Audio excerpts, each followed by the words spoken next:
Stop worshipping this false god democracy and come back to worshipping Allah. Radical Islam is spreading. The government is cracking down. Together, we will defeat you. They've made supporting ISIS a crime.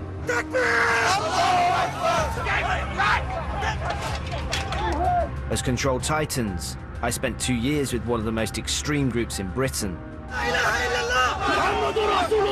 He said, is it okay to behead someone? This is a front to recruiting people for ISIS. Meeting the YouTube sensation. Obviously, if people watch my videos and get radicalized, then I'm not responsible for that. You're lying! The extreme provocateur. This black flag you see here, one day is gonna be on 10 Downing Street. And most shockingly, a hate preacher. British government, go to hell! Who would become one of the world's most wanted men. The new Jihadi John may well be this father of 4 from East London. You just say your name? Yeah, my name's Abu Rumesa.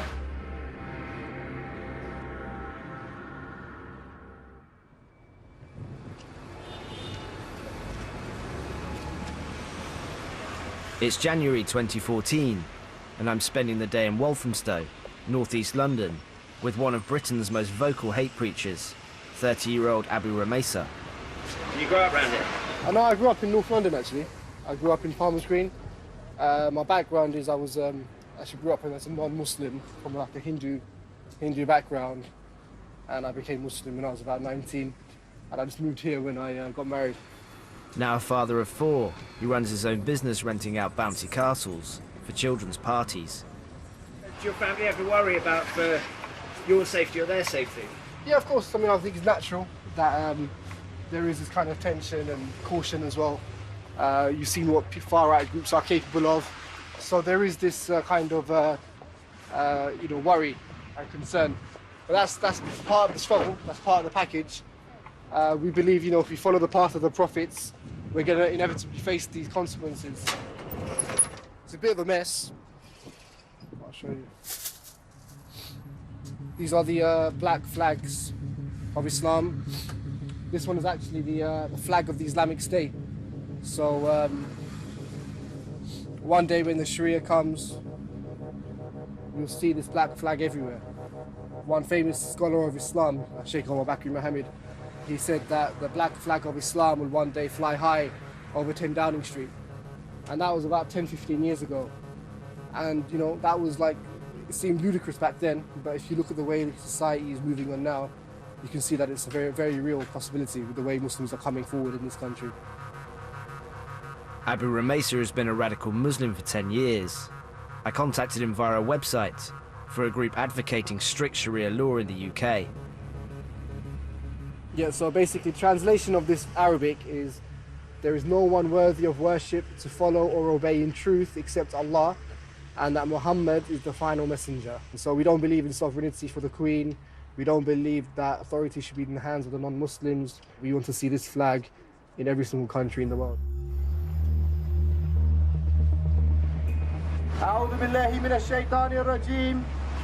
The Muslims are gathered outside Paddington Green Police Station. We will never give up calling for Islam. Whether you arrest us, whether you imprison us. Abu Rumesa is the PR man for a group of radical Muslims who frequently organise provocative protests against the British government. Theresa May, you are a tyrant. David Cameron, you are a tyrant. The public in this country, they're living in ignorance. Their country is involved in war. And if they continue to remain silent and have this kind of indifferent approach, then it's not going to help them. Look, one man died in Woolwich, Lee Rigby, and the whole country went up in uproar. There are many Lee Rigbys in Muslim countries, and if these issues aren't addressed, then we can only expect more carnage in this country and more cycle of violence. BBC News at 10 o'clock. 9 men have been arrested in London as part of an investigation. A radical Islamist preacher and political activist is among 9 men who've been arrested by counter-terrorism police in London. Abu Rumesa is one of the 9 men arrested. After 3 days of questioning by counter-terror police, he's released on bail. 2 days later, he disappears. Last seen at Victoria Coach Station with his heavily pregnant wife and 4 children. Months later, it's assumed that he's gone to Syria, and he's openly revered as a hero by his friends and colleagues, including one of the men who was arrested with him, extremist preacher Abu Halima. When was the last time you saw him? The day when we got arrested in September. I saw him at the police station. After that, I never saw him again. The whole time he was in the cell, he was just reciting Quran, you know, just loud reciting Quran. So when I saw him, it brought a bit of tranquility to my heart. His legacy still lives on till now, you know. His material is still the best material you can get. You know, we can't compare to it. The guy was like a machine. He was just turbocharged, always on the go. Have you repented to Allah subhanahu wa ta'ala for all your sins that you've committed, for all the shirk and the zandaka that you've committed? With Abu Rumaysa gone, I've tracked down the rest of the radical group, outside Boots, on a North London high street. Find out how Islam can liberate you from the shackles of freedom and democracy. They're carrying out dawah, which means to recruit non-Muslims to Islam. Abu Rumaysa's role as senior spokesman has been taken over by Mohammed Shamsuddin, a divorcee with 5 children, and he's quick to justify their radical message. The British government doesn't want to look at its own foreign policy. All it wants to do is look at Muslims, condemn Muslims, target Muslims. You're just stigmatizing a whole community. What's going to happen? You're going to face a backlash in this country. Do you think a backlash is coming? Of course it is, of course it is. If you're going to suppress some people for so long, you're going to suppress and suppress. I mean, it's like a tinderbox. It's going to explode. So repent back to Allah subhanahu wa ta'ala. Come forward. The atmosphere changes when members of the group move to confront a passing Kurdish procession. Kurds are also Muslims. In the Middle East, the Kurdish army is currently fighting ISIS. All disbelievers, all kuffar. Allahu Akbar! Allahu Akbar! Islam for Kurdistan! He's going past shouting ISIS terrorists. Do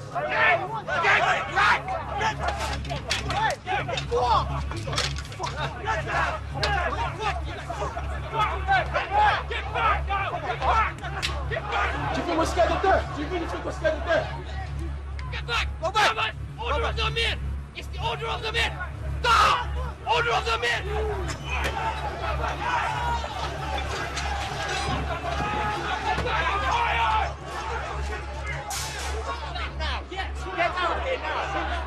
Let's go. Outnumbered, they retreat to the safety of Wood Green shopping centre and disperse.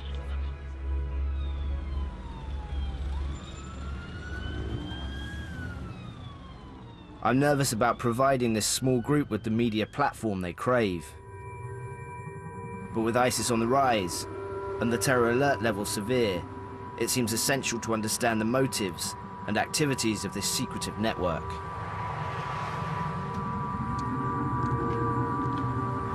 Why do you like this location so much? It shows the other side of UK, you know, the working class neighbourhoods, the sort of, you know, like the dirt, and just how it looks, you know, just looks like ghetto sort of. 4 days later, I'm meeting an old friend of Abu Rumaysa, fellow preacher Abu Halima, who I'm surprised to learn sometimes works as a London bus driver. But today, I'm thinking, you know, over there where they got that nice light, I'm thinking we filmed there. There's a lot of noise from the traffic, but there's a nice bit of light. What do you think? Yeah, nice bit of light. Let's see how it looks on the camera. He's becoming a social media sensation, regularly making videos for YouTube and Twitter to recruit young Muslims to radical Islam. They're doing this carrot and stick approach. The carrot is where they say to you, okay, yeah, if you embrace democracy, we'll fund your masjid, we'll give you knighthood, we'll look after you. But if you reject our systems, we will oppress you, we will arrest you, we'll hassle your whole family, we'll take away your money, we'll try and take away your houses, we'll try and take your children from you. Stop worshipping this false god democracy and come back to worshipping Allah. Khalas. Good. What do you think? Yeah? One take. You know, obviously when I started out first, it was, you know, I was speaking too loosely and I kept saying things like in it and in it, in it. I've been trying to remove that in it. It's not a good look. It's a criminal offence to support a terrorist organisation like ISIS. But it's clear to me that Abu Halima is sympathetic. However, when challenged, he refuses to admit this. For the record, I don't support the Islamic State. Just for the record, I'm not looking to get nicked. Abu Halima wants to live under Islamic law, but his passport has been cancelled by the Home Secretary. You know, Theresa May can solve this problem of extremism very quick. Give all of us back our passports, let us leave, and there won't be a single extremist left in this country. Would you take your family with you? If I could, yes. And if not, would you go anyway? Yeah. What do you think you'd do when you get there? Live under the Sharia. What would that involve? That would involve me sitting there, practicing Islam the way I want to practice and getting paid, getting my JSA, but without having to sign on.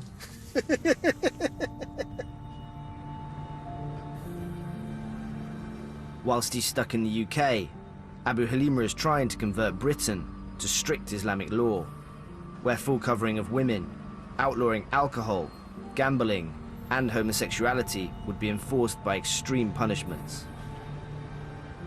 All the punishments, they're legislated by Allah. The act that the homosexuals do, that act is something that Allah curses. Allah curses the act.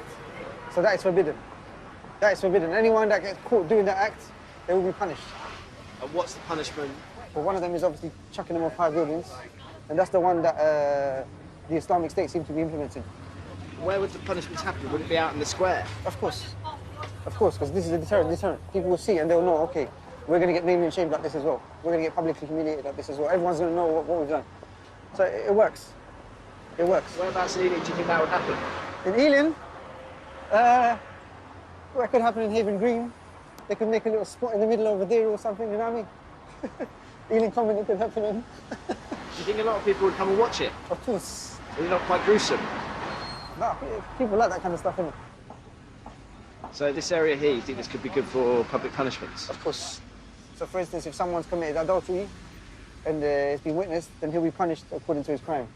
And what would happen if he committed adultery? What would be the punishment? Okay, if he's committed adultery, then obviously he'll be stoned to death. And do you not find that barbaric? This is perfect. So we're not going to condemn it. We're not going to say it's barbaric. We're not going to say it's not good. Do you think Ealing will ever be under the rule of the Islamic State? Of course. The whole world will be under the Sharia soon.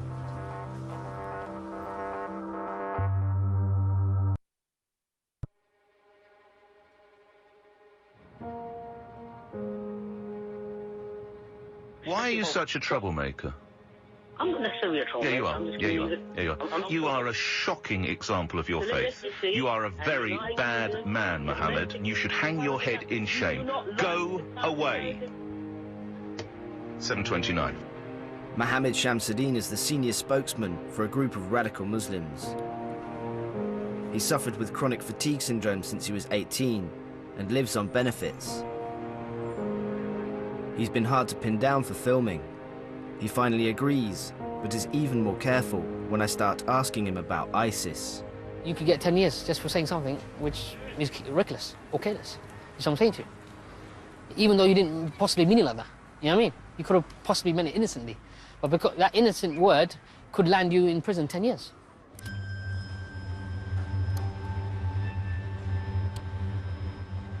My dear Muslim brothers, there is a war taking place. Mohammed's self-censorship doesn't prevent him from promoting views sympathetic to ISIS outside Regent's Park Mosque, a place opposed to these demonstrations and keen to distance themselves. If you don't like what I'm saying, then you disagree with Allah and His Messenger. As Muslims worship inside the mosque, Mohammed is outside denouncing democracy and the UK government. The Sharia is coming to the UK. This black flag you see here, one day is gonna be on 10 Downing Street. Hey, go to Syria and live there. As Muslims leave the mosque, it's clear he's not getting much support. Instead, they strongly disagree.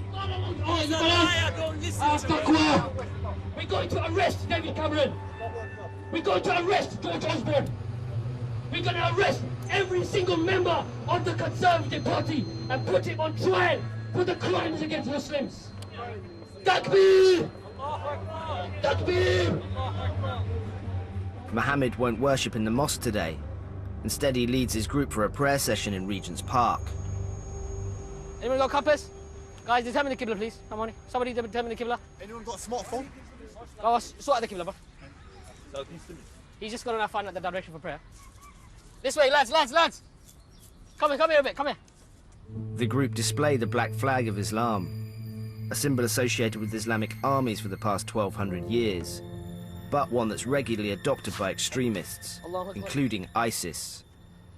I can't help but think that he's being actively provocative. Allahu Akbar. Allahu Akbar. The real life is the life of the Akhirah, not this life. This is not the real life, my dear brothers. This is a passing time for us. So this is a type of jihad for you, that you came out to do da'wah, enjoining good and forbidding evil. And don't be deterred. Assalamu alaikum wa rahmatullah. Allahu Akbar. As the prayer session ends, the police arrive. La ilaha illallah.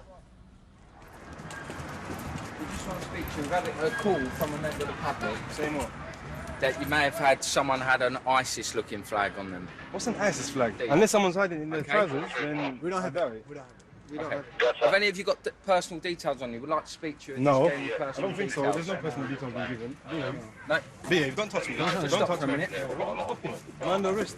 You're detained. Detained for what? You're Are you detained insane? for the Are you purpose of a insane? search. What search? You're not searching me. Get off me. Are you insane? Search. Search for what? Search for what? Why are you touching him for? What offence is it? You're detained for the purpose of a search. Why? We've received information. Why? That I'm talking to you. Listen. Why? Don't talk over me. Why? Listen. Who gave you the information? A member of public. Which member of has public? You're called- lying! You're lying! No, I'm not. You're a liar! You're all detained. Yes. For the purposes of a search. Okay. Under Section For a 44 of flag. the Terrorism Where's Act. the... You're lying now! Which Because section of the Terrorism Act? Section 44. Which section? Section Which is 44. what? Glorification? Instigation? Preparation? We're not stupid. We know the law. I'm going to now start searching you. You're detained for the purpose of the search. Don't touch me, man. If you resist, I will use reasonable force. Let him search you. Yes?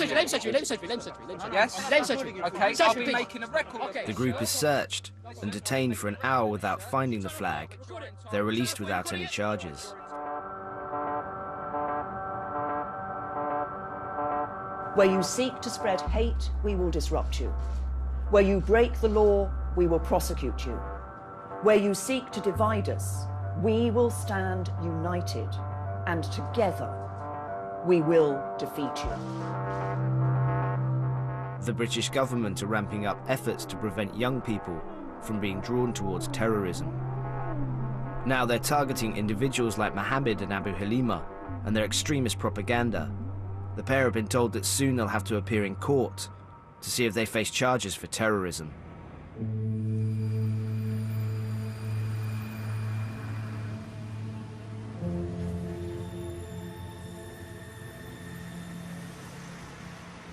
Abu Halima has been arrested again and questioned over encouraging terrorism and a threat against a Birmingham-based imam in one of his videos. Charges he denies. Where were you, bruv? We came to your end and you were nowhere to be seen. You were nowhere to be seen, innit? None of you. All of you become cowards, innit? Takbir! Allahu Akbar! Allahu Akbar! Having been locked up for 3 days, he's allowed home to his wife and family. The charges are dropped, but the police have imposed restrictions on his activities. When they released me, they gave me the bail conditions. They were signed daily over there, Wembley Police Station, between 8 p.m. and 10 p.m. daily, every day. Signed there. Can't use Twitter, WhatsApp, YouTube. Feel disabled, to be honest. Oh yeah, and another thing, you know when they raided my house, apart from taking all the electronics in the house, they took my daughter's Nintendo Wii U, and apart from taking the Nintendo Wii U, they took a Mario Kart CD. What is there about Mario Kart that they want? I don't know.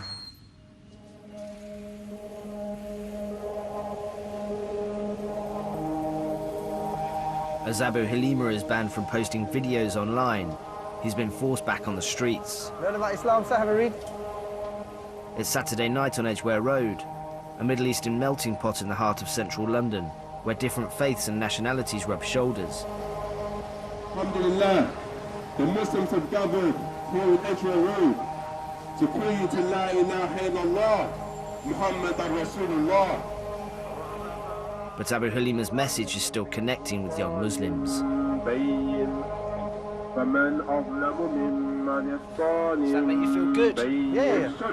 Takbir! Allahu Akbar! Now a YouTube star, his fame means he's constantly being recognised.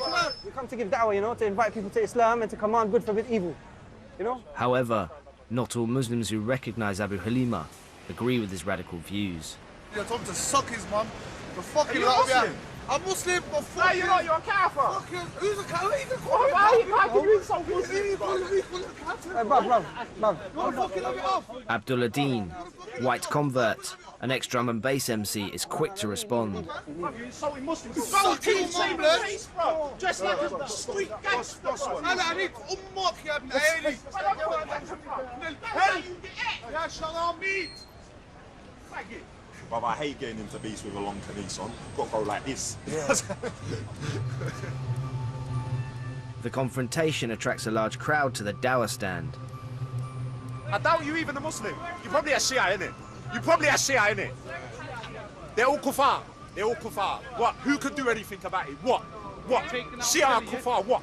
Do something. You can chat whatever you want because you're chatting all shit. Radicals like Abu Halima believe that millions of Muslims are kafirs, disbelievers who don't practice real Islam. Nah, bruv, I've got no time for Shia, bruv. I've got no time for that. Listen, this is ISIS. ISIS. This is what you're seeing on television right now. ISIS. All of these lot, man. ISIS. I'm going to ask you, why am I Daesh? You make an assumption. I live in the UK. Daesh, as you want to call them, are in Iraq. I'm living in UK. No, ISIS. You don't know nothing about the story of Afghanistan and you're here standing talking rubbish. So if you love Afghanistan, why did you come to my country? If you loved your country and your religion, why did you convert it to my deen?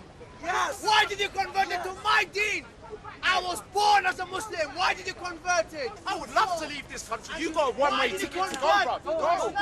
Why did you convert to my deen? Let's go, Aki. This guy is not a Muslim. He's giving Islam a bad name. Does it quite often come back to ISIS now? He didn't even mention ISIS. Have they got completely wrong end of the stick? You don't support ISIS? I'm not saying I don't support them. I believe there's goodness in them. But, you know, I've never once come out on a platform and said I support ISIS. Fact is, I support what the creed of Islam teaches. If ISIS say it, if Al-Qaeda say it, if the Imam in the local mosque says it, and it's the haqq, I have to accept it no matter who says it.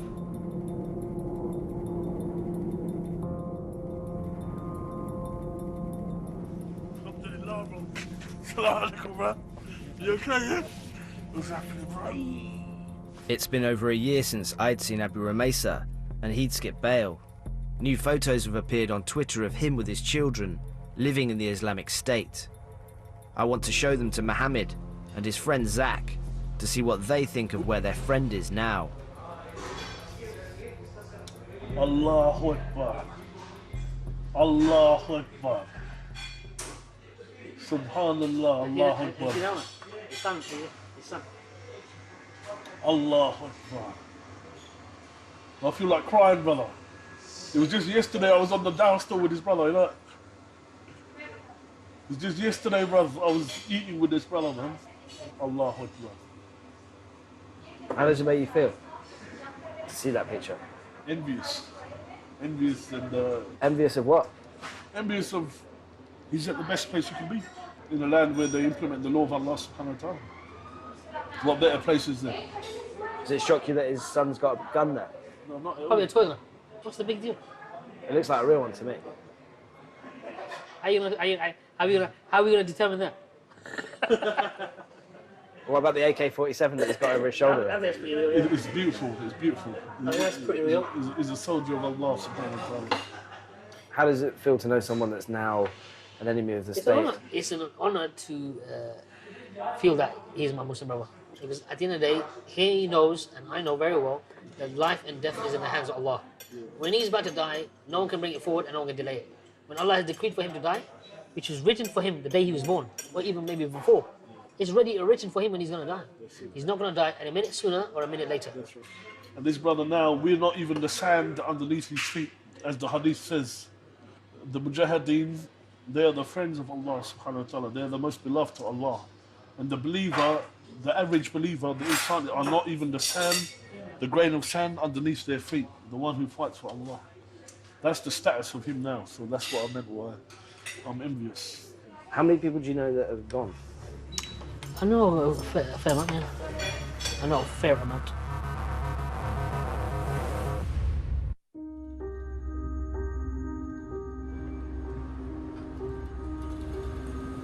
On 20th of September 2014, you were arrested and interviewed regarding your involvement in the following offences.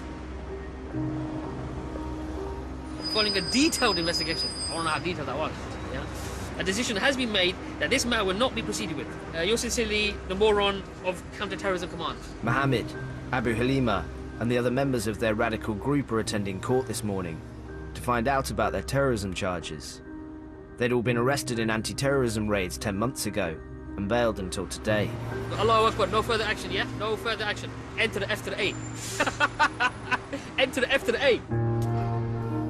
Mohammed has been released, but some of the others have been charged and face trial for inviting support for the Islamic State. Mohammed and the others from the group rushed to court in solidarity.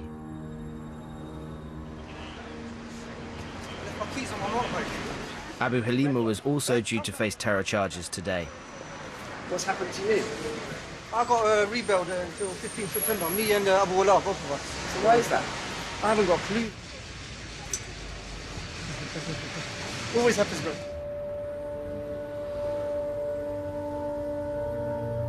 The national press eagerly await a statement from the group.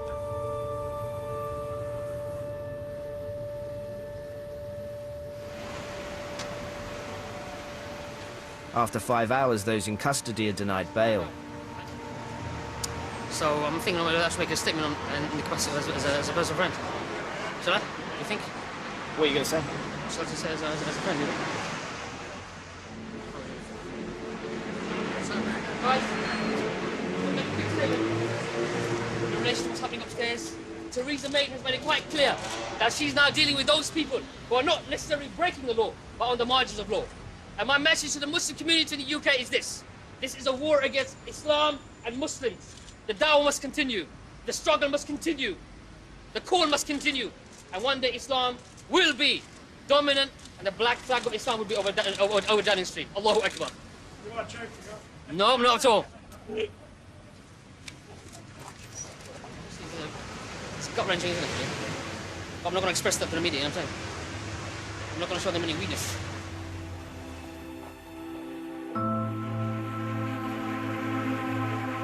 For the past 20 years, Mohammed has been a vocal member of a radical Islamist group. He joined at university after meeting hate preacher Omar Bakri, also known as the Tottenham Ayatollah. By the second year of university, he dropped out. Couldn't continue my academic career, as you want to call it that, because of the religious beliefs I adopted at the time. Who made you make that decision? I made the decision for myself. How did your family react? Obviously, they weren't too happy, you know what I mean, at the end of the day. But, I mean, at the end of the day, they had to accept my decision. In his 20s, he became an active member of the group and a close student of Omar Bakri, the radical hate preacher who fled the UK in 2005 and is currently in a Lebanese jail for supporting terrorism. I would consider him as not just a spiritual mentor, somebody as a close, close figure in my life. He's the person that had the most effect in my life, no doubt about it, in terms of moulding my views More than about your father? things. Oh yeah, definitely, without a doubt.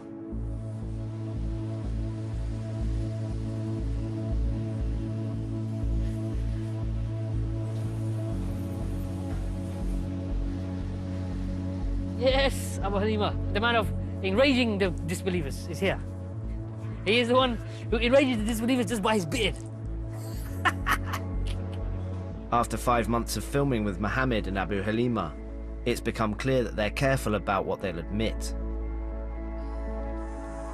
They told me that they'd watched ISIS execution videos, so I played them what I found online to see if I could get an honest reaction from them. Alright, there's a guy with an RPG now, and he's fired it into a car with the guys inside it. Quite grisly sounds that come out of that. Yeah, well, obviously they're dying. I don't expect anything else. Okay, these people now in a cage, for what I can see, being drowned. It's a deterrent as well, isn't it? If a spy knows he's going to die like that, the worst way you can imagine dying, they're not going to want to do it, innit? Guy's foaming at his mouth. You know what I mean? Wow. And I'm eating. I think I read the reports about this yesterday, about how these guys had detonation belts wrapped around their necks. Wow. Oh, wow. HD quality, bro. That's like 4K or something.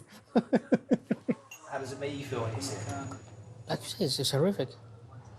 It's horrific. I mean, it's not that bad. I mean, it's a horrible way to die. I mean, there's no disputing that. The video is shocking, but possibly more shocking is their reaction. I wondered if they'd laugh so casually if I was being executed by ISIS. I don't think I'd be able to watch it, bruv, to be honest. I don't think I'd be able to watch it. Do you think you'd be upset, or do you think it would serve me right? No, of course, it'd be upset me, innit? Obviously, for someone I know. I would say, Jamie, why didn't you become Muslim? Because now you're going to be in the hellfire.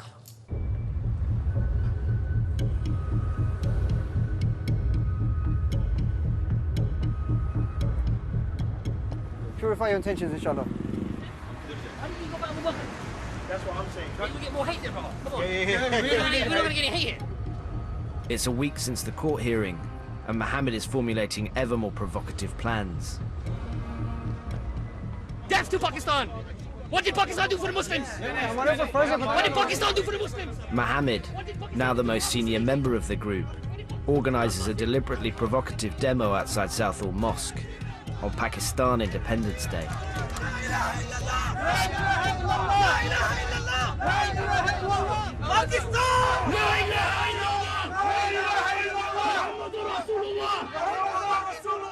Offended, the locals vocally oppose Mohammed's group.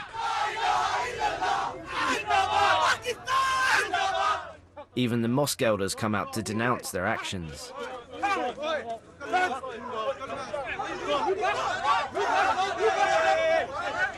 80% of you guys here taking benefits from this country. Okay.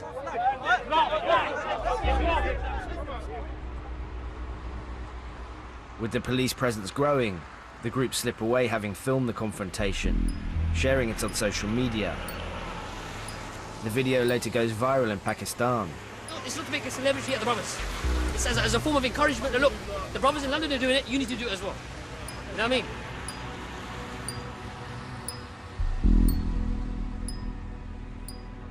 The British government are becoming increasingly concerned about young Muslims being radicalised online. In 2015 alone, they stated that they'd foiled 7 terror plots, many of which were planned using social media. Britain's youngest convicted terrorist is beginning a life sentence tonight after masterminding a plot to behead police officers at Australia's Anzac Day parade. Sentencing the boy, who was just 14 when he was arrested, the judge said it was chilling that someone so young could have intended to carry out a massacre. Abu Halima has been linked to this major terrorism plot in Britain's highest court. The Evening News are interviewing him about his alleged involvement in radicalising the 14-year-old boy who plotted to murder police officers. The prosecution is saying today that you played a role in radicalising this boy. Okay, I don't believe that's true. If that was the case, then the police would have charged me, basically. From the evidence they had all the evidence, all the WhatsApp conversations, all the Twitter conversations. And they didn't see anything to charge me, so. But the thing, I was hoping he didn't ask, and he didn't ask me. It was for ISIS. That would have been a disaster. How would you have got around that? I would have got around that by saying I don't support that group, ISIS as a group, but I support the Sharia and the establishment of the Sharia. How many messages did the boy send you? I speak to him regularly. I speak to him like once a day at least. Did he ever mention violence and is it okay to behead people? I'm going to do this, I'm going to do that. He did ask that once, yeah. What did he say? He said, is it okay to behead someone? And I was like, no. You know, I clearly said no. So obviously now he must have gone and spoke to someone else. Because it wasn't me, I didn't tell him to do it. I didn't tell him to, you know what I mean? He basically got arrested and he made a quick Twitter account and he's like, everyone on Twitter that knows me, if you've got my number, anything like that, delete it because I've just been, I got raided and arrested, I've just been released, so and I won't be around anymore. So I straight away DM'd him and said, is everything all right, bro? Do you need anything? And he's like, listen, bro, you're going to get in trouble, don't associate yourself with me. I said, right, I'm in enough trouble anyways.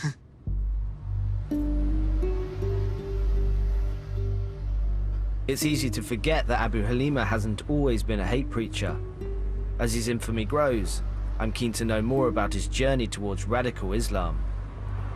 The place where I grew up originally was northwest London, South Kilburn. And obviously growing up it was a bit racist as well. Really? Yeah, so I saw a fair bit of racism as well. Like what kind of stuff? People called packies, You know, seeing my parents get spat at, all that kind of stuff. You know what I mean? How does that make you feel, seeing you get parents getting spat? It's not nice, it's an experience, isn't it? And it builds up hatred inside of you, innit? You know what I mean? Where would be your parents when they moved over here? My dad moved over here very young, in the 50s. My dad moved over in the 50s. He was here from the 50s, and my mum came over in the 70s. Did he like Britain? Yeah. He liked it. He liked it a lot. Do you think he would agree with your outlook on Islam now? Did he follow a similar path to you? Probably not. Probably not. But obviously he passed away a long time ago, but probably not. How old were you when you kind of found Islam? I started practicing properly in my 20s. But I never understood Islam until a lot more recently, when I started understanding Tawheed. Anything that's worshipped, followed, or obeyed other than Allah, you have to reject it. Even if it's your own family, you know? And sometimes that can be hard, because you start losing people. You know, people start becoming distant from you. Because obviously what you're calling for, it opposes them. It opposes their way of life. But in order for you to be a Muslim, you have to do this. If your dad didn't agree with your views, do you think he's not allowed into paradise then? Of course. What, so he's gone to the hellfire? Of course. Obviously, I wish good for my dad.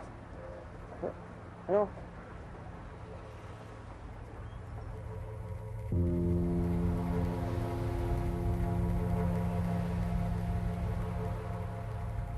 Basically, if you see a train come past here, that means they're going to come out and walk this way. It's a nice shot, you know. Is that a nice shot? Take a picture, let me see. See, Jamie, I oiled my beard today, innit? That's why it's nice and shiny and it's got that little curl to it. I put a lot of oil in it. I usually use olive oil, but I got this olive oil cream. It's like a cream, like a moisturising cream for the hair, innit? It's nice, man. It's very nice. It's got a nice smell to it as well. It smells like vanilla ice cream.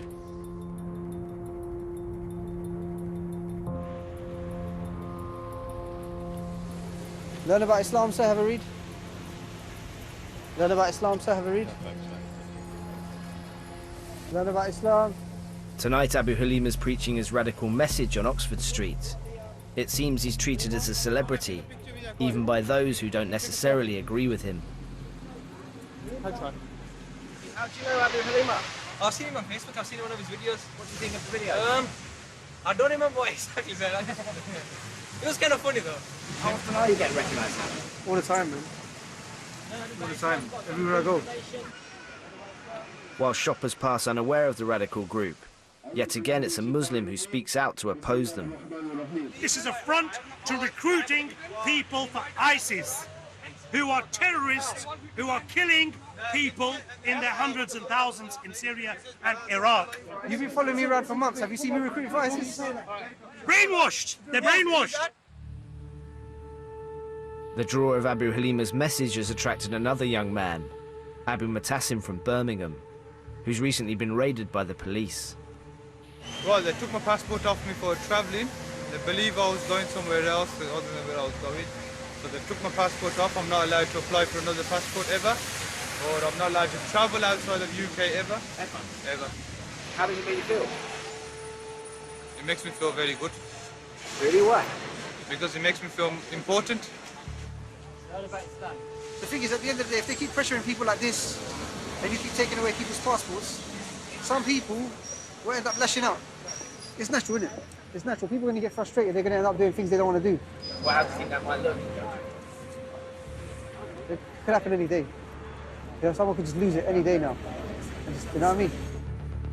A few weeks later, Abu Halima's words proved chillingly prophetic. Some breaking news. Reports are coming in of an attack, or quite possibly several attacks, in Paris.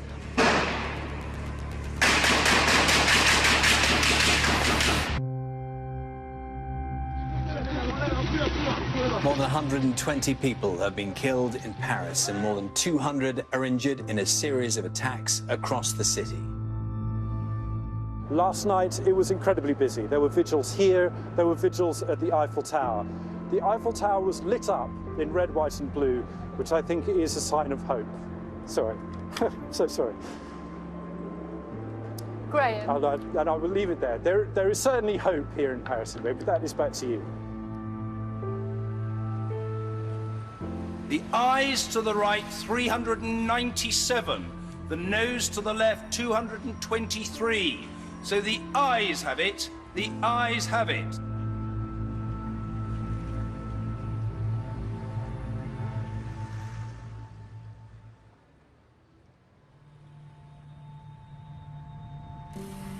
What are your thoughts on Paris, the attacks? The Paris attacks. But to be honest, it's like Malcolm X said, isn't it? The chickens have come home to roost, isn't it? So it's something they brought upon themselves. This is what happens in war, innit? Obviously, we don't condone the killing of innocents, but this is what happens in war. You know, if you're going to kill other people's innocence, then obviously people are going to be upset. It's like me. If someone ran into my house when I went at home and they killed my wife and kids, what am I going to do? I'm going to find out where he lives. I'm going to find out where he lives. You know what I mean? It's as simple as the way the world works. That's the way the world's always worked.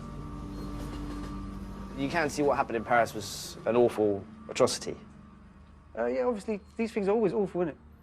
They're always awful. But obviously, they know why it happened. And for them to go around and for Kuffar to go around expecting everyone Muslim or who they believe is a spokesman to apologize for it or to condemn it, then that's not going to happen. That's not going to happen.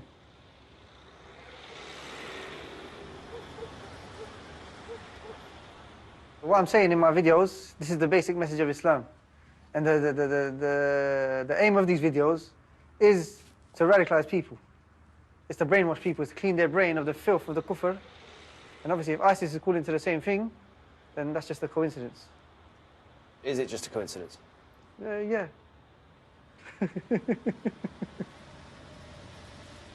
Do you radicalize for ISIS? No. Do you recruit for ISIS? No. Do you condone ISIS? No. Do you support ISIS? No comment.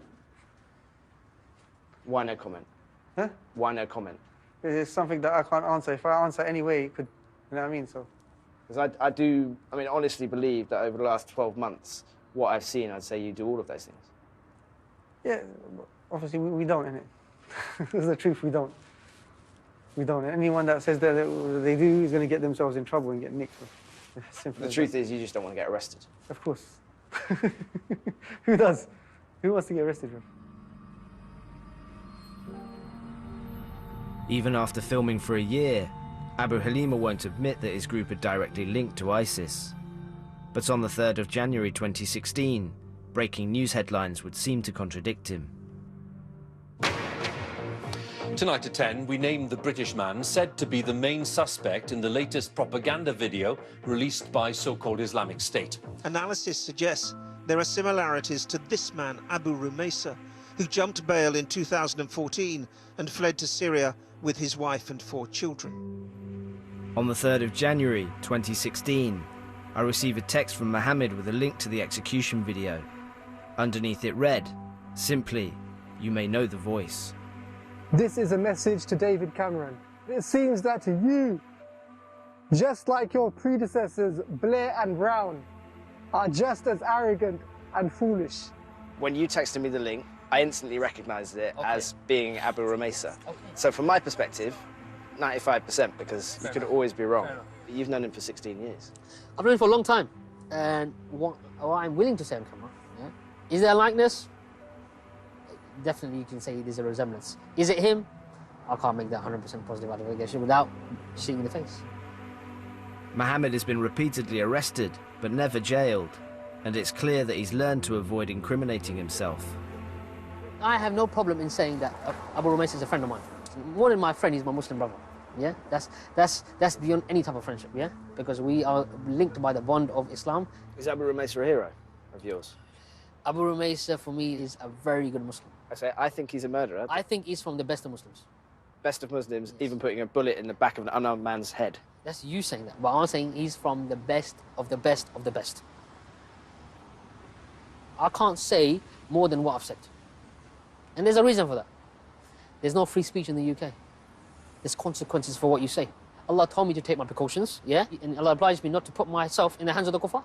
But he also told you to tell the truth. And I am speaking the truth. No, you're not. I am. You're evading the questions each time. I'm not evading the questions. And I'd rather you just tell me you're evading because you don't want the police in. I'm giving you an answer in my capacity. You're not giving me any answers. I'm giving you an answer in my capacity, yeah, as a person who studies Islamic law and is commenting on world events.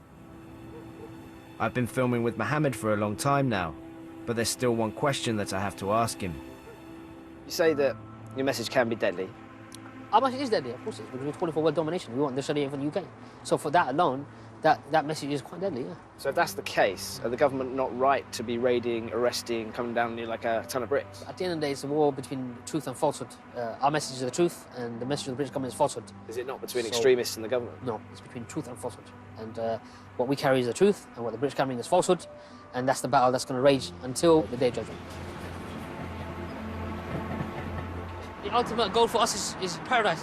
What happens if there is no paradise? Well, there is 100%. And Jamie, I'd advise you to embrace Islam, and inshallah, you'll be eligible for paradise as well one day. Otherwise, hellfire awaits those who disbelieve. For all the caution that Mohammed and Abu Halima employ, it's clear in the journey of Abu Rumaysa that the connection between non-violent extremism and terrorism is absolute. It seems to me that it's the vital link required to create a terrorist executioner.